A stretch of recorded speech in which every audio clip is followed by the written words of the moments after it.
இன்று நான் கூற இருக்கும் பழமொழி, ஜான் ஏறினால் முழம் சறுக்குது. இது வழக்கமாக நாம் கிராமத்தில் கூறக்கூடிய ஒரு பழமொழி.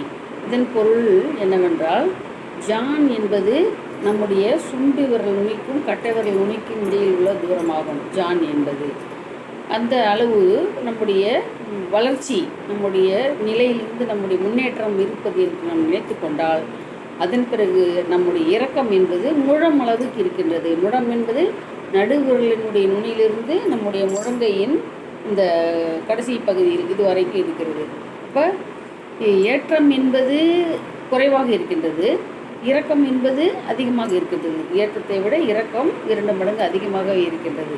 அதுதான் ஒரு சிலர் வீட்டில் யாராவது ஒரு நெல் நன்றாக விளைஞ்சிருக்கு, உங்களுக்கு என்ன நல்லா விளைஞ்சிருக்கு அப்படின்னு சொல்லுவாங்க.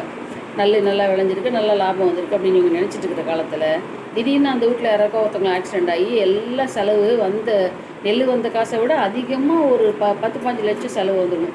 என்னத்தை சொல்கிறது, ஜாலியானா 3 சறுக்குது, இது நெல் விளைஞ்சதுன்னு பரவாயில்லன்னு நினச்சோம், பார்த்தா இந்த ஆளுக்கு அடிபட்டு போய் இத்தனை லட்சம் செலவாகி போச்சு அப்படின்னு சொல்லுவாங்க. அதுதான், அதாவது நம்ம இருக்கிறத விட அதிகமாக கூடுதுன்னு நினச்சி நம்ம நல்லா இருக்கிற நேரத்தில் அதை விட அதிகமாக நமக்கு செலவுகள் வரும்போது இப்படிப்பட்ட பழமொழிகளை அவங்க சொல்லுவாங்க. இது மாதிரி தான் குழந்தை கூட இருக்குது, இல்லை ஒரு குழந்தைகள் நிறைய பிறந்திருக்கு, நல்லா சந்தோஷமாக இருக்கிற நேரத்தில் அந்த குழந்தைகள் தான் ஒன்று தவறிட்டாலோ அது மாதிரி எதுவாக இருந்தாலும் இப்படிலாம் சொல்லுவாங்க.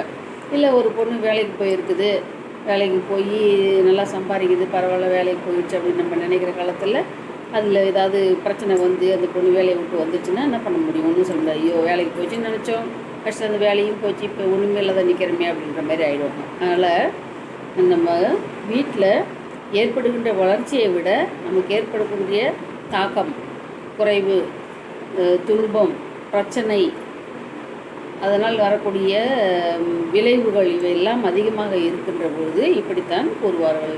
வருகின்ற வருவாய் கொஞ்சமாக இருக்கின்றது, செலவு அதிகமாக இருக்கிறது. அதுபோலத்தான் ஜான் ஏற்றம் இருந்தால் முழம் சறுக்கல் இருக்கிறது. இது என்ன செய்யுது அப்படின்னு சொல்லி அவங்க பெருமிச்சோடு சொல்லுவாங்க. அதுதான் இந்த பழமொழியோட பொருள். நாளை சந்திப்போம். நன்றி, வணக்கம்.